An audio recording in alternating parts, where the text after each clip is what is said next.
What's going on, everybody? It's your boy Spencer. A little bit of bonus gameplay today. Again, I wanted this to be a Dueling Book match video, but this guy ended up quitting. But our game one was so interesting that I wanted to record this video. For anyone who watches these Dueling Book replays, by the way, just let me know in the comment section if you prefer for me to show both hands or just show my hand. I know it's kind of like a small difference, but I don't know. I think it could be a preference. But in any case, yeah, so I'm playing against Salad, so they have Nibiru, Roar, Imperm, Spinny, and Ash. So you get at least a Link 2, which is pretty good because, right, you can normal summon Spinny, go into Balinks, bring back Spinny. After you grab the field spell, Wolf goes into Wolf. So, like, yeah, they got to be feeling pretty good, honestly. Like, three really good, like, hand traps. Plus, like, they already have this, which means they can, like, search the other trap at some point. But I also have a very good hand. So Generator, Boss Fight, Effect Veiler, Maximus, Ecclesia, and Alistair. So I have access to all three of my engines in my opening hand, which all give me like crazy kind of pluses. So we'll see what happens. I did win the dice roll.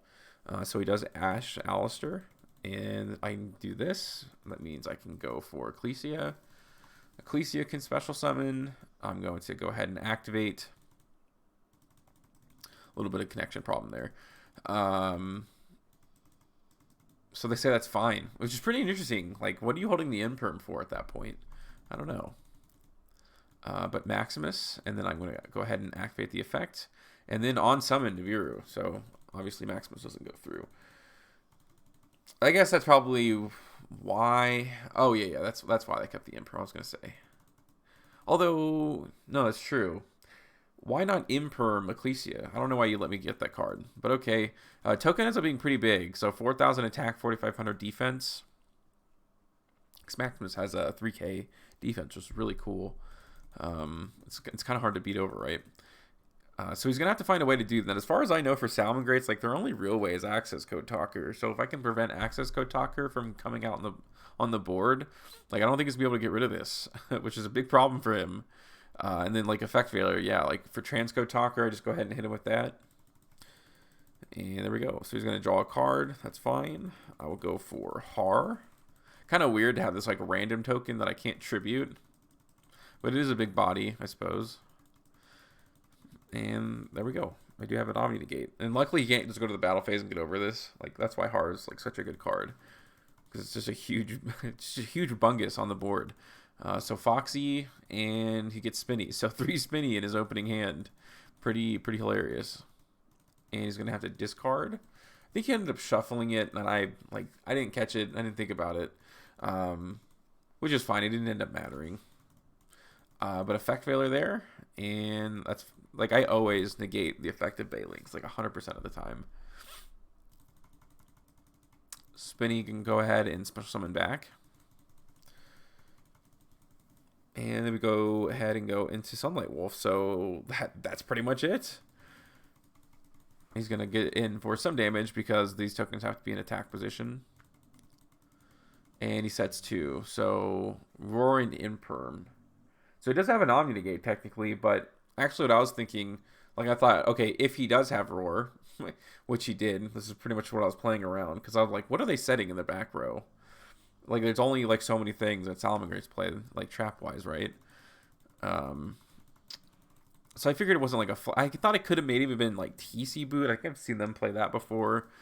Or some other trap. But I'm like, okay, let me go ahead and go to the battle phase. And I do mess up here, so I should have attacked with Har first. What I figured he would do when I attacked into this was, protect with Balinks. And then he probably would have done that if I attacked differently and I would have just gotten in for more damage. So that's my fault, but what are you going to do? He doesn't have the Omnigate now, so I can use Alistair, but yeah, he does have the Imperm. But this is a spellcaster monster as well. Pretty hilarious. Plus, like, I'm already getting something with Generator boss stage anyways next turn. And we'll go ahead and go in for Invocation. So I can go ahead and activate Invocation. I had to think for a little bit here. Like, was there a better thing for me to do? Like, I could have gone, obviously, and banished his, like, Balinks, so he doesn't have protection for something. nothing, like, I guess, like, the negate ended up, like, working out really well for me, but, you know, at the end of the day, he could have just gone to the battle phase and attacked over this. Although, also, I could have just summoned Utgarda to protect it during battle phase, so I still have this monster negate. But okay, we'll see what ends up. We'll see how this plays out. So he does activate Signet Mining, getting this in the graveyard, which is pretty sick. He grabs Gazelle, and he activates that. So unless this is another Imperm, like, again, I pretty much knew this was like Roar, like right off the bat. So when he tries to go for Gazelle, I'm just going to go ahead and banish that. Battle phase, he gets over Makaba. That's fine. It's done more than enough for me. Top deck an Ash Blossom. And go to the battle phase, get over his Nib token. And I think I forgot to summon off of this like last turn. I don't remember. I remember I played one. Do I forget if I forgot to bring this out? And I could have had it a turn earlier, but no matter. I mean, I have Dogmatika, Punishment, Ash, and plus a new like boss monster coming out every turn. He has 2 cards. It's pretty rough. But this guy ended up leaving the duel, so that's kind of it. But I thought that was really fun. This deck definitely has a pretty good matchup against Salads. I did have like a really good opening hand too. Of course, I have, you know, one of my bricks because that's just how like I just know I'm gonna have it in my opening, so I just assume I'm gonna have 4 cards. That's normally how I roll. But yeah, let me know what you guys think about this duel in the comment section down below. Other than that, that's gonna do it for today's video, and I'll see you guys next time.